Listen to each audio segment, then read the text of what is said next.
This is the story of a man named Stanley. Stanley worked for a company in a big building where he was employee number 427. Employee number 427's job was simple. He sat at his desk in room 427 and he pushed buttons on a keyboard. Orders came to him through a monitor on his desk, telling him what buttons to push, how long to push them, and in what order. This is what employee 427 did every day of every month of every year. And although others might have considered it soul-rending, Stanley relished every moment that the orders came in, as though he had been made exactly for this job. And Stanley was happy. And then one day, something very peculiar happened. Something that would forever change Stanley. Something he would never quite forget. He had been at his desk for nearly an hour when he realized that not one single order had arrived on the monitor for him to follow. No one had showed up to give him instructions, call a meeting, or even say hi. Never in all his years at the company had this happened, this complete isolation. Something was very clearly wrong. Shocked, frozen solid, Stanley found himself unable to move for the longest time. But as he came to his wits and regained his senses, he got up from his desk and stepped out of his office. All of his co-workers were gone. What could it mean? Stanley decided to go to the meeting room. Perhaps he had simply missed a memo. Stanley went around touching every little thing in the office, but it didn't make a single. No matter how hard Stanley looked, he couldn't find a trace of his co-workers.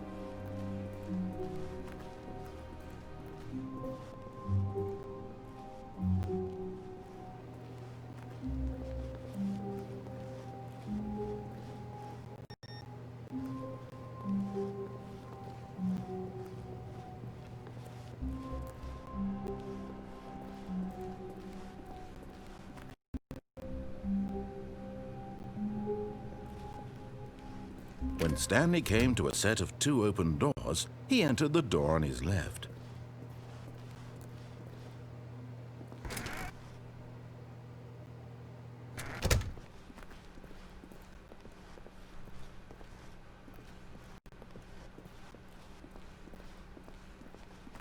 Yet there was not a single person here either.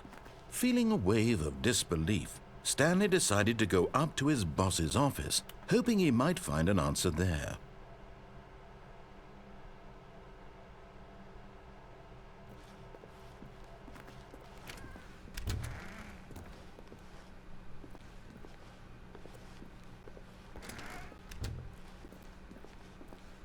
Coming to a staircase, Stanley walked upstairs to his boss's office.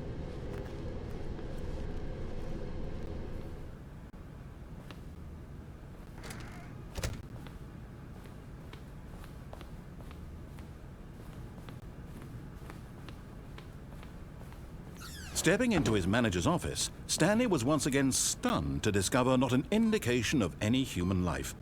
Shocked, unraveled, Stanley wondered in disbelief who orchestrated this, what dark secret was being held from him.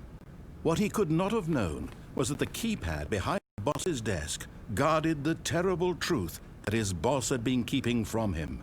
And so the boss had assigned it an extra secret PIN number, 2845.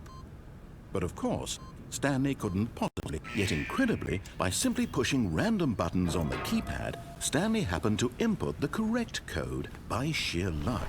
Amazing. He stepped into the newly opened passageway.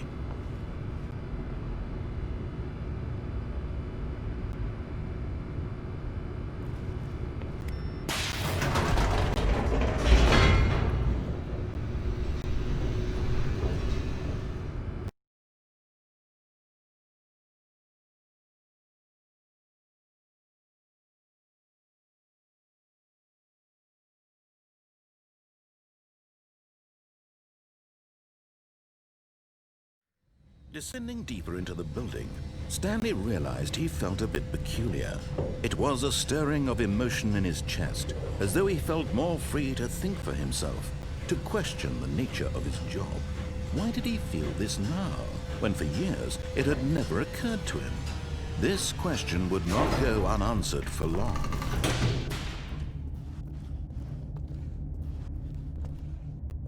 Stanley walked straight ahead through the large door that read Mind Control Facility.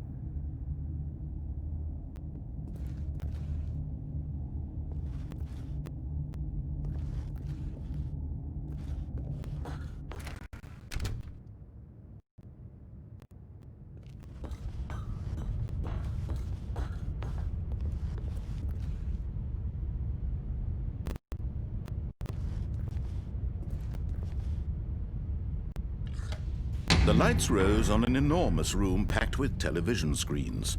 What horrible secret did this place hold? Stanley thought to himself. Did he have the strength to find out?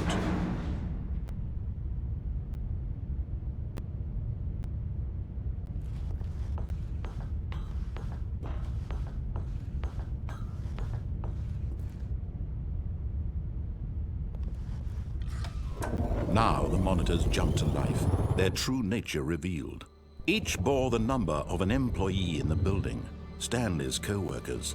The lives of so many individuals reduced to images on a screen, and Stanley, one of them, eternally monitored in this place where freedom meant nothing.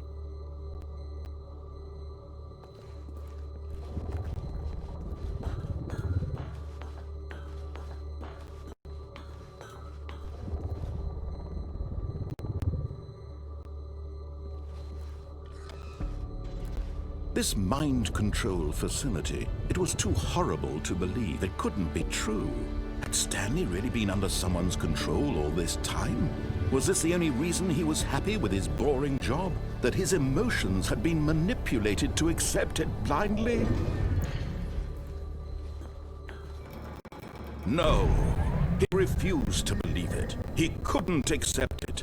His own life in someone else's control? Never! It was unthinkable, wasn't it?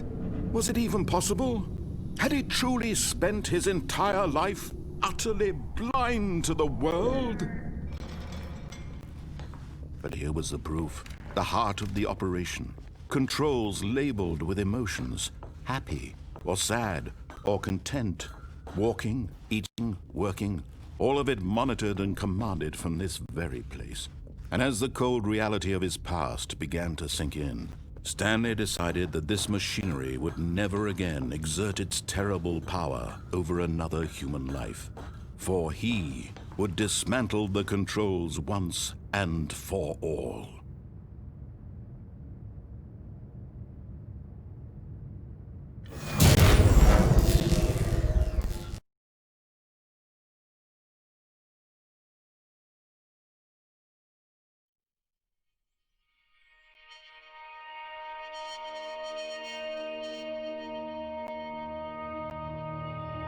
Blackness, and a rising chill of uncertainty.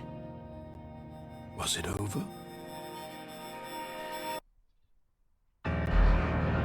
Yes! He had won! He had defeated the machine, unshackled himself from someone else's command. Freedom was mere moments away. And yet, even as the immense door slowly opened, Stanley reflected on how many puzzles still lay unsolved. Where had his co-workers gone? How had he been freed from the machine's grasp? What other mysteries did this strange building hold?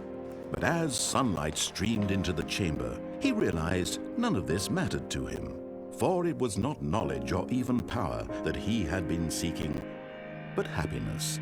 Perhaps his goal had not been to understand, but to let go. No longer would anyone tell him where to go, what to do, or how to feel. Whatever life he lives, it will be his. And that was all he needed to know. It was perhaps the only thing worth knowing. Stanley stepped through the open door.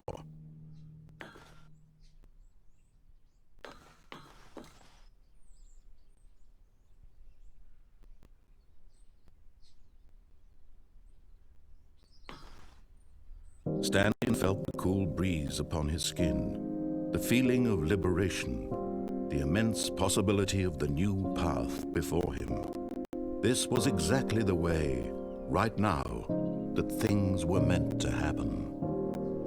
And Stanley was happy.